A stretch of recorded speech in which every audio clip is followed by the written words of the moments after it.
જય શ્રી કૃષ્ણ, નમસ્કાર, પ્રણામ દર્શક મિત્રો. સ્વાગત છે તમારું આ યુટ્યુબ ચેનલમાં. મિત્રો, આજે હું સરસ મજાની વાત કહેવા જઈ રહી છું. આપણે આ વાત જાણવી ખૂબ જ જરૂરી છે. આ વસ્તુ આપણા જીવનમાં ખૂબ જ ઉપયોગી છે. મિત્રો, શ્રી કૃષ્ણ ભગવાન કહે છે કે આ 5 ફૂલ છોડ છે, નાના નાના છોડ છે, તો એના કારણે જો આપણે ઘરમાં એને વાવીએ છીએ, ઉગાડીએ છીએ, તો એના કારણે આપણા ઘરમાં ધન સમાપ્ત થઈ શકે છે. આપણા લગભગ નાના મોટા બધા જ ઘરોમાં, ઘર નાનું હોય કે મોટું હોય, નીચેનું હોય, ફ્લેટનું હોય, ગમે તે ઘરો, તે બધા જ ઘરોમાં આપણે નાના નાના ઝાડ છોડ વાવીએ છીએ. પણ આપણે કયા પ્રકારના છોડ ઉગાડવા જોઈએ, કયા ન ઉગાડવા જોઈએ, કયા શુભ છે, કયા અશુભ છે, તે હું તમને આ વિડીયોમાં જણાવવા જઈ રહી છું. તો મિત્રો, આ ખાસ ટિપ્સ છે જે વાસ્તુશાસ્ત્ર પ્રમાણે, તો આને તમે ખૂબ ધ્યાનથી સાંભળજો.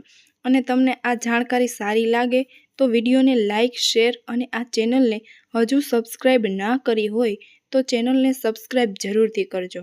મિત્રો, આપણે જાણીએ કે અજાણીએ ઘણા ફૂલ છોડ એવા ઉગાડી દઈએ છીએ જેના કારણેથી ઘરમાં અશુભ થાય છે, ધન સમાપ્ત થઈ જાય છે, ગરીબી દરિદ્રતા આવે છે. માટે આ જાણવું તે અત્યંત જરૂરી છે. જેના કારણે આપણે ગમે એટલું જો રડીએ, ગમે એટલું આપણે આપણા ઘરમાં આપણે ધન વાવીએ, પણ જો આવી નાની નાની વસ્તુની આપણી ભૂલો થઈ જાય તો આપણી એ ભૂલો બરબાદીનું કારણ આપણા ઘરમાં બની શકે છે. માટે આવી બધી વસ્તુને જાણવી ખૂબ જ જરૂરી છે. આ વાત હું તમને વાસ્તુશાસ્ત્ર પ્રમાણે તમને કહેવા જઈ રહી છું. મિત્રો, ભગવાન શ્રી કૃષ્ણ વાસ્તુશાસ્ત્રનું વિશિષ્ટ જ્ઞાન રાખતા હતા. તેમણે સમય સમય પર ધર્મરાજ ગરુડને વાસ્તુશાસ્ત્રનું જ્ઞાન આપ્યું હતું. આ જ્ઞાન સમસ્ત માનવ જાતિ માટે અત્યંત મહત્વપૂર્ણ અને કલ્યાણકારી છે. શ્રી કૃષ્ણ ભગવાને 5 એવા છોડ વિશે, ઝાડ વિશે કહ્યું છે જેનું ઘરમાં હોવું અથવા તો ઘરના આંગણામાં હોવું, ઘરની સીમામાં હોવું દુઃખ અને દરિદ્રતા લઈને આવે છે. આ નાના નાના છોડ ઘરની સામે હોવાથી ઘરમાં રહેનારા લોકોની ઉન્નતિને અટકાવે છે, પ્રગતિ થતી નથી. તેનાથી લોકોને હંમેશા પરાજય અને નિરાશાનો સામનો કરવો પડે છે. વાસ્તુશાસ્ત્ર અનુસાર ફૂલ છોડ, વૃક્ષ, નાના નાના છોડ છે તે આપણા ઘરની સુંદરતા વધારે છે અને સાથે સાથે તે ઘરના વાતાવરણને પણ શુદ્ધ રાખે છે. જે તેના કારણે આપણે ઘરમાં સારા છોડને આપણે ઉગાડીએ છીએ.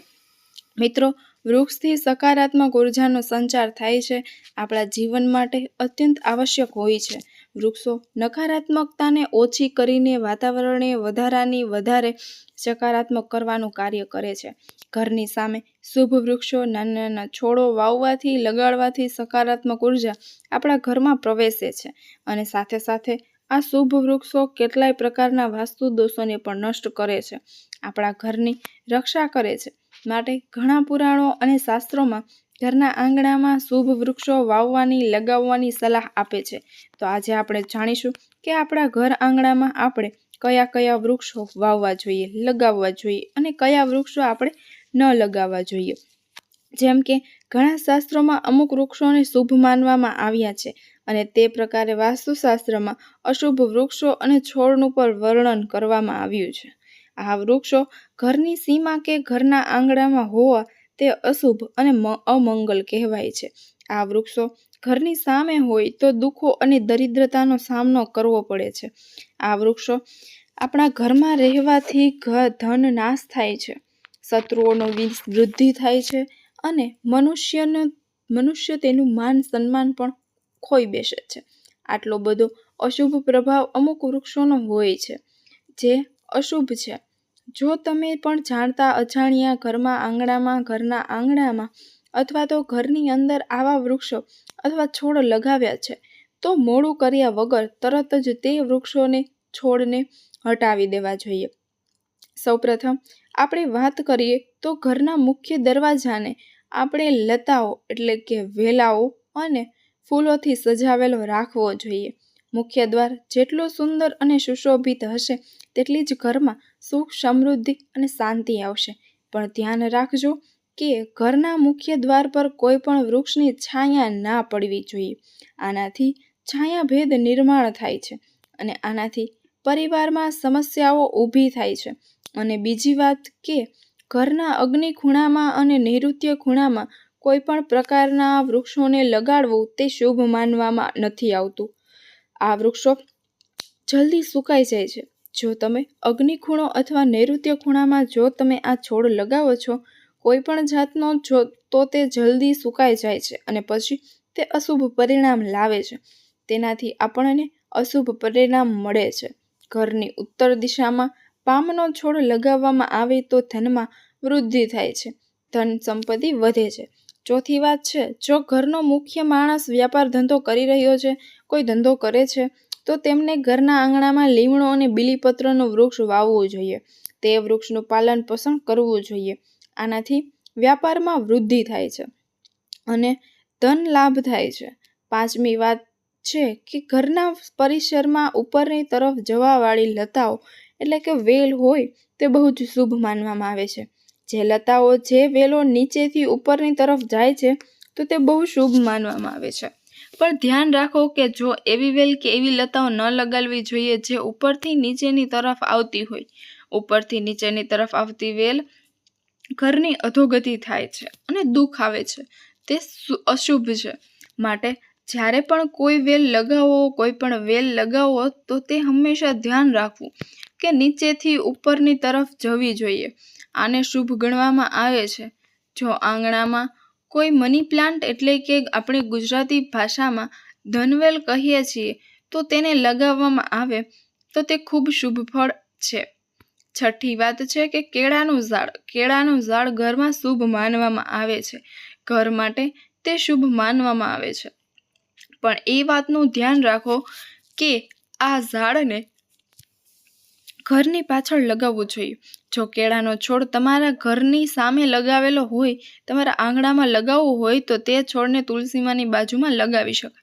જો તુલસીની પાસે કેળાનું ઝાડ હોય તો તે ધન સંપત્તિમાં અચાનક વૃદ્ધિ લાવે છે. કેમ કે કેળાના ઝાડમાં ભગવાન વિષ્ણુનો વાસ હોય છે. ભગવાન વિષ્ણુ નિવાસ કરે છે. કેળાના ઝાડમાં અને તુલસીમાના છોડમાં લક્ષ્મીજી વાસ કરે છે. બધા જાણે છે માટે આ શુભ ફળ આપનારા છે. જો ખાલી કેળાનો એકલો છોડ લગાવો છો તો ઘરની પાછળની જગ્યામાં લગાવો અને ઘરના આંગણામાં લગાવો, તુલસીમાની સાથે લગાવો તો આ શુભ ફળ આપે છે એવું શાસ્ત્રોમાં કહેલું છે. ચાલો હવે જાણીએ કે કયા વૃક્ષો આંગણામાં ન લગાવવા જોઈએ, કયા વૃક્ષોને અશુભ માનવામાં આવે છે અને કયા વૃક્ષો આપણે ઘરના આંગણામાં કે ઘરની અંદર આપણે નાના નાના છોડ લગાવીએ તો એ અશુભ છે. તો સાંભળો મિત્રો, ઘરમાં ક્યારેય પણ કાંટાવાળા નાના છોડ કે વૃક્ષોને ન લગાવવા જોઈએ. કારણ કે કાંટાવાળા છોડ વાસ્તુ દોષને પ્રભાવિત તો કરે છે, સાથે સાથે આવા કાંટાવાળા છોડ ઘરમાં હોય તો નાના નાના બાળકો ઘરમાં જો આપણે હોય તો તેને નુકસાન પણ કરે છે. કાંટાવાળા વૃક્ષ ઘરમાં નકારાત્મક ઉર્જાને ઉત્પન્ન કરે છે. આ વાતનું ખાસ ધ્યાન રાખો. કાંટાવાળા છોડમાં ગુલાબ જેવા છોડ તો લગાવી શકાય, પરંતુ આવા છોડને પણ ગુલાબ જેવા કાંટાવાળા ફૂલવાળા છોડ હોય તો તેને પણ ઘરની છત ઉપર, ધાબા ઉપર રાખો તો વધારે સારું. અને ધાર્મિક દ્રષ્ટિએ જોવામાં આવે તો કાંટાવાળા વૃક્ષો છોડ ઘરમાં લગાવવાથી પરિવારમાં લડાઈ ઝઘડા થાય છે. આટલું જ નહીં, આનાથી ઘરનું વાતાવરણ પણ ખરાબ થાય છે. હવે મિત્રો, બીજો અશુભ છોડ છે એ હું તમને કહી દઉં કે બીજો અશુભ છોડ છે દૂધવાળા છોડ. તમારા ઘરમાં ક્યારે આવા છોડ ન લગાવવા જોઈએ. તેને તોડવાથી કે કાપવાથી દૂધ નીકળતું હોય, કારણ કે આમાંથી જે દૂધ નીકળે છે તે આપણા સ્વાસ્થ્ય માટે સારું નથી હોતું. જો કોઈ પણ વ્યક્તિ મોટું હોય કે નાનું બાળક હોય આ દૂધને ચાખી લે કે સેવન કરીને તો આપણા શરીરની અંદર તે ઝેર ઉત્પન્ન કરવાનું કાર્ય કરે. માટે આવા દ્રષ્ટ પ્રભાવના કારણે આવા છોડથી બચવું જોઈએ. અને ધાર્મિક દ્રષ્ટિથી જોવામાં આવે તો આવા છોડથી ઘરની સુખ શાંતિ ચાલી જાય છે અને ઘરમાં નકારાત્મક શક્તિનો પ્રવેશ થાય છે. માટે ધ્યાન રાખો કે જે છોડોની અંદરથી કાપવાથી દૂધ નીકળતું હોય તો આવા છોડોને ઘરના આંગણામાં ક્યારેય લગાવવા નહીં. આવા છોડ આપણા ઘરના આંગણામાં લગાવવાથી ખરાબ શક્તિનો પ્રવેશ થાય છે. અને 3 નંબરમાં મિત્રો જાણો કે ત્રીજા નંબરમાં એવા છોડ ન હોવા જોઈએ જે સુકાયેલા હોય કે મોરાયેલા છોડ હોય. તો આવા છોડ પર આપણા ઘરમાં કે ઘરના આંગણામાં ન હોવા જોઈએ. મિત્રો, તમે ઘણીવાર જોયું હશે કે આપણા ઘરના કુંડાઓ કે આપણે જ્યાં જમીનમાં છોડ વાવ્યા હોય એ છોડ ઘણીવાર સુકાઈ જાય છે. તો આવી પરિસ્થિતિમાં આપણે તે સુકાયેલા છોડને ઘરની બહાર કાઢી દેવા જોઈએ. ઘરમાં હોય કે બહાર હોય તેને તરત જ કાઢીને ફેંકી દેવા જોઈએ. જ્યારે તમે સુકાયેલા છોડને ઘરમાં જોશો તો તમારા સ્વભાવમાં પણ પરિવર્તન આવી જશે. માટે ઘરમાં ક્યારેય સુકાયેલા છોડ ન રાખવા જોઈએ. તેને તરત જ બહાર નીકાળી દેવા. અને ખાસ કરીને સુકાયેલા તુલસીજીના છોડને ઘરમાં ક્યારેય ન રાખો. તુલસીનો છોડ હંમેશા ઘરમાં લીલોછમ હોવો જોઈએ. આ વાતનું ખાસ ધ્યાન રાખવું. સુકાયેલા તુલસીનો છોડ ઘરમાં દુર્ભાગ્ય લઈને આવે છે. માટે હંમેશા તુલસીનો છોડ હરિયો ભર્યો જ રાખવો. શાસ્ત્રોમાં કહેવાય છે કે જે ઘરમાં તુલસીનો છોડ સુકાઈ જાય છે તે ઘરમાંથી માં લક્ષ્મી ચાલી જાય છે. માટે ધ્યાન રાખો કે 4 નંબરમાં છે બોનસાઈ નો છોડ, એટલે કે કૃત્રિમ રીતે ઉગાડેલું હોય તેવું, કૃત્રિમ રીતે બનાવવામાં આવેલો હોય તેવો છોડ ઘરમાં ન હોવો જોઈએ. મિત્રો, લગભગ તમે નહીં જાણતા હોય કે આ બોનસાઈ એટલે શું. તો મિત્રો, તમને જણાવી દઉં કે આ છોડ એ હોય છે જે મોટા ઝાડનું નાનું સ્વરૂપ હોય છે. મોટા મોટા જેવા કે ઝાડ આપણને હરિયા ભર્યા અને ઘટાતા દેખાય છે, એવા જ કૃત્રિમ રીતે આવા નાના નાના ઝાડ છોડને બનાવવામાં આવે છે. અને ઘણા લોકો ઘરની શોભા વધારવા માટે, ઘરને સુંદર દેખાવા માટે આવા નાના નાના કૃત્રિમ રીતે બનાવેલા બોનસાઈ છોડ ઘરમાં લઈને આવે છે. આવા છોડને કોઈ વૈજ્ઞાનિક રીતે ઉગાડવામાં આવે છે અને એવું માનવામાં આવે છે કે આવા છોડ આપણા ઘરમાં, આવા વૃક્ષ આપણા ઘરમાં ચારે બાજુ સકારાત્મક ઉર્જાને રોકી દે છે. આવા નાના નાના છોડના તો ઘરમાં તૈયાર કરવા જોઈએ અને એનાથી બચવું જોઈએ કે બહારથી પણ ન લાવવા જોઈએ, કે ઘરમાં આવા વૃક્ષ, નાના નાના વૃક્ષ ન લાવવા જોઈએ. જે દેખાય તો છે નાના પણ હોય છે.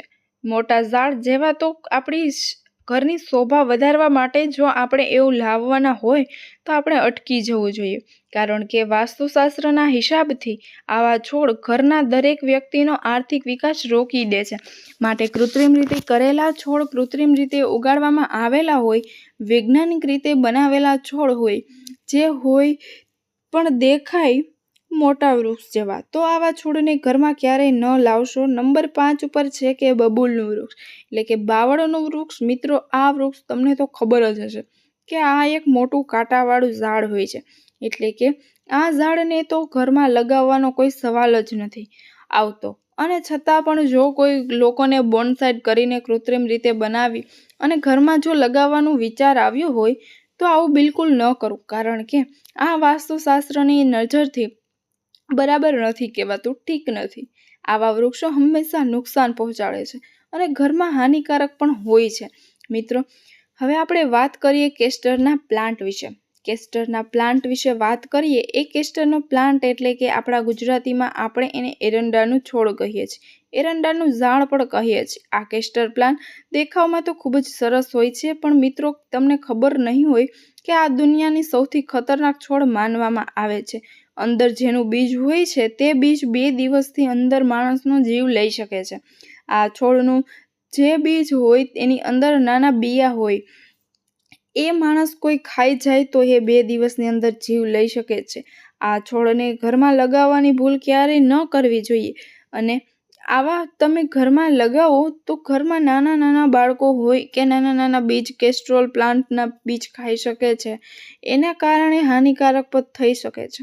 આ છોડને ઘરમાં જ નહીં પણ ઘરની આસપાસ પણ ન લગાવો જોઈએ. જો આસપાસ હોય કે ઘરમાં હોય તો આ છોડને ઉખાડીને ફેંકી દેવો જોઈએ. મિત્રો, હવે વાત કરીએ બોરનું ઝાડ. બોર તો બધાને બહુ ભાવતા હશે. આપણે બધાએ લગભગ બોર ખાધા જ હશે. મિત્રો, ઘણા લોકો બોર ખાવા માટે ઘરના આંગણામાં બોરડીનું ઝાડ ઉગાડે છે, પણ આ તદ્દન ખોટું જ કહેવાય છે. કારણ કે આ બોરનું ઝાડ ઘરમાં લગાવવાથી નકારાત્મક શક્તિનો પ્રવેશ કરે છે, નકારાત્મક ઉર્જા ઉત્પન્ન કરે છે. માત્ર આટલું જ નહીં, ધાર્મિક દ્રષ્ટિથી જો જોવામાં આવે તો ઘરના આંગણામાં બોરના ઝાડથી ઘરમાં આર્થિક સમસ્યા સાથે સાથે ધનની પણ હાનિ થવા લાગે છે. અને આ કારણથી આપણા આ ઝાડને ઘરમાં ન લગાવવું જોઈએ. મિત્રો, હવે વાત કરીએ ઘરમાં સૌથી વધારે લગાવવામાં આવતી ધનવેલ. લગભગ મોટા ભાગના ઘરોમાં આપણે મની પ્લાન્ટ, ધનવેલ આપણને જોવા મળે છે. તો મિત્રો, જો તમારે ઘરે કે તમારા ઘરનો કોઈ વ્યક્તિ વેપાર ધંધો કરતો હોય, તેમાં પ્રગતિ કરવી હોય, ઘરના મુખ્ય દ્વાર પર મની પ્લાન્ટ લગાવવો જોઈએ. આ બહુ શુભ છે, પણ એ વાતનું ધ્યાન રાખો, જો તમારા ઘરની અંદર મની પ્લાન્ટ છે તો આ વાતનું ખાસ ધ્યાન રાખો કે મની પ્લાન્ટની લંબાઈ દિવાલ જેટલી ન હોવી જોઈએ. આમ થવાથી તમારા જીવનમાં મુશ્કેલીઓ, પરેશાનીઓ આવી શકે છે. મની પ્લાન્ટનો છોડ ક્યારેય ખરીદીને ન લાવવો જોઈએ, પણ આને બીજા કોઈની જગ્યાએથી ક્યાંય તમને મની પ્લાન્ટ જોવા મળે તો ચોરીને એ પ્લાન્ટ ઉગાડવો જોઈએ. તો જ આ મની પ્લાન્ટનું ધનવેલનું શુભ ફળ મળે છે. હવે આપણે વાત કરીએ પપૈયાના ઝાડની. પપૈયાના ઝાડની વાસ્તુશાસ્ત્ર પ્રમાણે ઘરમાં ક્યારેય પપૈયાનું ઝાડ ન લગાવવું જોઈએ. આ ઝાડ ઘર માટે બહુ અશુભ માનવામાં આવે છે. જો આ ઝાડ તેની જાતે જ સુકાઈ જાય છે તો તરત જ તેને ઉખાડીને બહાર ફેંકી દો. જો ફળ આવવાનું એ ઝાડમાં બંધ થઈ જાય છે તો તરત જ તે ઝાડને ઉખાડી દો. જો તે પપૈયાનું ઝાડ ઘરમાં હોય તો એ અશુભ માનવામાં આવે છે, તો તેને તરત જ નીકાળી દેવું જ જોઈએ. હવે મિત્રો આપણે વાત કરીએ પીપળાના ઝાડની. જો પીપળાનું ઝાડ ઘરની પૂર્વ દિશામાં હોય અને ઘરમાં નિર્ધનતા આવી શકે છે. જો વડનું ઝાડ ઘરની પશ્ચિમ દિશામાં હોય તો ઘરમાં શોકનું વાતાવરણ બની શકે છે. દક્ષિણ દિશામાં જો તે હોય તો સંતાનને પીડા સહન કરવી પડે છે. કોઈ પણ મૃત વૃક્ષ, સુકાયેલું ઝાડ કે વૃક્ષની છાયા, મૃત સુકાયેલા વૃક્ષની છાયા ઘર ઉપર પડે તો તે મૃત્યુ સૂચક હોય છે. ખરાબમાં ખરાબ સમાચાર આવી શકે છે. ફૂલ ન આવતા હોય અને સુકાઈ ગયું હોય તો એ ઝાડને તરત કાપી દેવું જોઈએ. તે ખૂબ અશુભ માનવામાં આવે છે. મિત્રો, આ પ્રકારે ઘરમાં લગાવવાવાળા વૃક્ષોની સંપૂર્ણ જાણકારી મેં તમને આ વિડીયોમાં આપી છે કે કયા વૃક્ષના શુભ ફળ આપે છે અને કયા અશુભ આપે છે. તો આપણે જો ઘરમાં છોડ ઉગાડીશું તો આપણી ધન સંપત્તિમાં વૃદ્ધિ થશે, આપણું આરોગ્ય પણ સારું રહેશે, વાસ્તુ દોષ દૂર થશે. મિત્રો, જો તમને વિડીયો ગમ્યો હોય તો વિડીયોને લાઇક, શેર અને અમારી ચેનલને સબસ્ક્રાઈબ કરી વિડીયો પૂરો સાંભળવા માટે